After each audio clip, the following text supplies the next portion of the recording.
Hello and welcome to this video all about the safety of creatine supplementation. Now, I've covered creatine's role in the body and how mechanistically it's broadly safe in a previous video linked here. So today's video is an exploration of what the International Society of Sports Nutrition have to say on the matter and why. Let's begin. Alright, so first, just in the abstract here, creatine is one of the most popular nutritional ergogenic aids for athletes. We know that, that's why we're all here. There have been lots and lots of studies showing that short and long-term supplementation of up to 30 grams per day for 5 years is safe and well tolerated in healthy individuals and in a number of patient populations ranging from infants to the elderly. Moreover, there are various potential health benefits of ensuring habitual creatine ingestion throughout the lifespan. Let's skip past all of this about potential clinical applications. So here's an interesting part about where you find creatine and its role in the body, but we've covered that in another video, so we'll skip past that. Skip that. We can talk a little bit about supplementation protocols. Normal diet contains 1 to 2 grams per day of creatine. That's more if you're eating a lot of red meat and a lot less if you're vegetarian or vegan. Here's a nice little table that you may have seen before on what creatine loading does to your muscle creatine stores. It just shows us there that if you creatine load with carbohydrates or with carbohydrates and protein, you get a bit more bang for your buck in terms of driving it into the muscle. Alright, this bit's all about the different formulations of creatine, and creatine monohydrate is the one that's been around forever and it's the most researched, and it's certainly very good and very available. Gets taken up into the blood and from there into the target tissues, the skeletal muscle.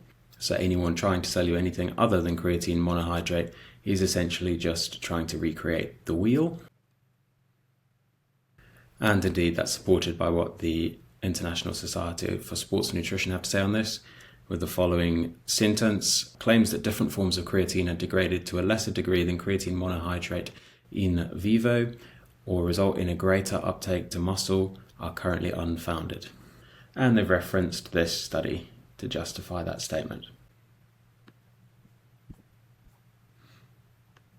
Alright, that's just a list of benefits of creatine. Fine. Not why you came here today though. Potential role in injury prevention, enhanced tolerance to exercise in the heat, flies in the face of one of the common creatine myths about increased risk of dehydration. We'll skip over potential medical uses. And let's skip to safety. So as it says here, creatine's been around for a long time. Over 1,000 studies and several billion servings of creatine have been consumed. And there's only one consistently reported side effect, which is weight gain. And when it comes to anything but a weight-based sport, that's actually an expected effect and part of why a lot of us are taking it. We're looking to increase our strength, power, and or hypertrophy. So gaining weight is sort of part and parcel of that. And as creatine is osmotically active, so it draws water towards it, you have more creatine in the body and you have more water in the body. Thankfully, that's concentrated 95% of it in the skeletal muscle. Here's the really good stuff. Here's links to 4 well-controlled clinical studies showing that creatine supplementation does not increase the risk of MSK injury.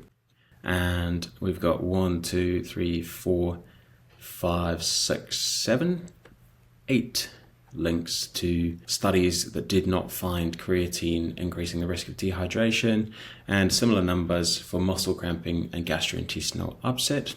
And the biggest question mark surrounding creatine has to do with its effect on the kidneys.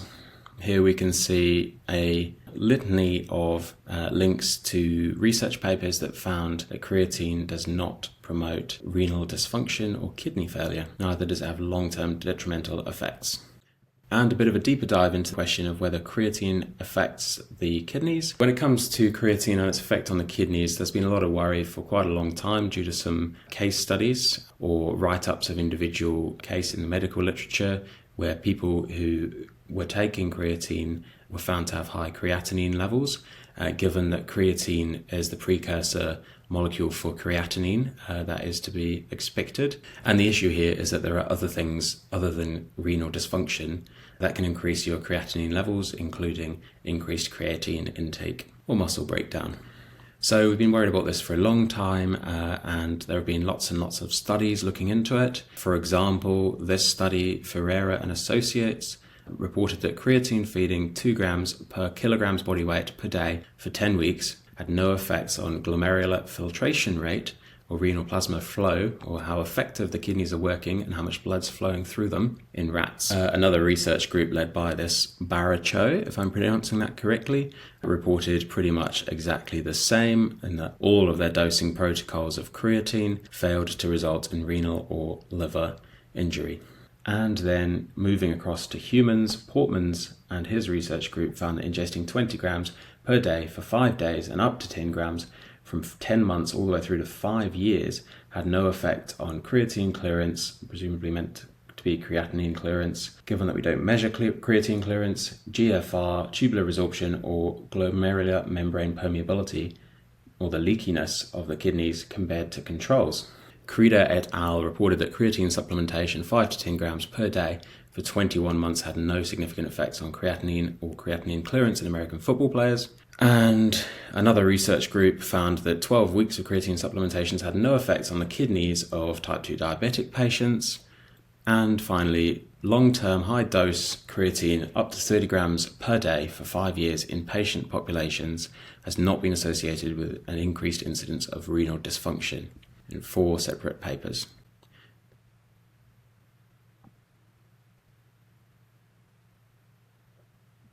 The paper goes on to state that performance-related studies across a wide bracket of adolescents, young individuals, and old people consistently reports ergogenic benefits or increased repetitions with no clinically significant side effects, and that the breadth and repetition of these findings provide compelling evidence that creatine monohydrate is well tolerated and safe to consume in healthy, untrained, and trained individuals regardless of age.